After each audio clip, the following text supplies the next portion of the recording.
കാലത്ത് Instagram തുറന്നപ്പോണ്ട് ചറപറ message. ആരാടപ്പം എനിക്ക് ഇങ്ങനെ മെസ്സേജ് അയക്കാൻ നോക്കുമ്പോഴാണ് ഇതൊന്ന് കേട്ടത്. എൻ്റെ ആൾക്ക് പറ്റിയ എന്തെങ്കിലും അടിപൊളി സാധനം ഉണ്ടെങ്കിൽ റെഡിയാക്ക്.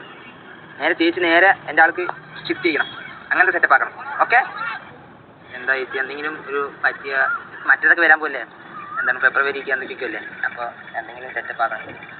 ഇതിപ്പോ ആരാന്നല്ലേ നിങ്ങൾ ആലോചിക്കണം. വേറെ ആരും എൻ്റെ അനിയൻ. ഇനി എന്തൊക്കെ കാണേണ്ടി വരും ഈശ്വര എന്നും ആലോചിച്ച് ഞാനായി പരിപാടി അങ്ങോട്ട് ചെയ്യാനായിട്ട് തുടങ്ങി. നിങ്ങളൊരു 1000 രൂപ കൊടുത്ത് വാങ്ങുന്ന ഒരു ഗിഫ്റ്റിനും കാട്ടി വില മതിക്കുന്ന ഒരു ഗിഫ്റ്റാണ് ഗൈസ്. കാരണം നമ്മുടെ എഫേർട്ട് ഇതിലുണ്ട്. ഇത് ചെയ്യാനായിട്ട് സിമ്പിളാണ് ഗൈസ്. അതൊരു പേപ്പർ എടുക്കുക, അതിൽ ചായപ്പൊടും വെള്ളവും നനച്ചൊന്ന് പെയിന്റ് ചെയ്ത് കൊടുക്കുക. അതൊന്ന് ഉണങ്ങിയ ശേഷം അതിന്റെ സൈഡ് ഒന്ന് കീറി കത്തിച്ചും കൂടെ കൊടുക്കുക. കത്തിച്ചു കൊടുക്കുമ്പോൾ ശ്രദ്ധിക്കണം ഗൈസ്. പിന്നെ പ്രത്യേകിച്ച് ഒന്നുമില്ല ഗൈസ്, നമ്മുടെ വികാരങ്ങൾ മുഴുവൻ ഇതിൽ കുത്തി നിറയ്ക്കണം. അതും കൂടി കുത്തി നിറച്ച് ഇതിലൊരു ഹേർട്ട് വിട്ട് അതിൽ ഹാപ്പി വാലന്റൈൻസ് ഡേ എന്നും കൂടി എഴുതി കൊടുത്തു കഴിഞ്ഞാൽ നമ്മുടെ ലെറ്റർ ഇതാ അവിടെ കംപ്ലീറ്റ് ആയി. അപ്പോൾ വീഡിയോ ഇഷ്ടപ്പെട്ട സബ്സ്ക്രൈബ് ചെയ്യാനും ലൈക്ക് ചെയ്യാനൊന്നും മറക്കണ്ട. അപ്പൊ നെക്സ്റ്റ് ഒരു വീഡിയോയിൽ കാണാം ഗൈസ്. Okay bye.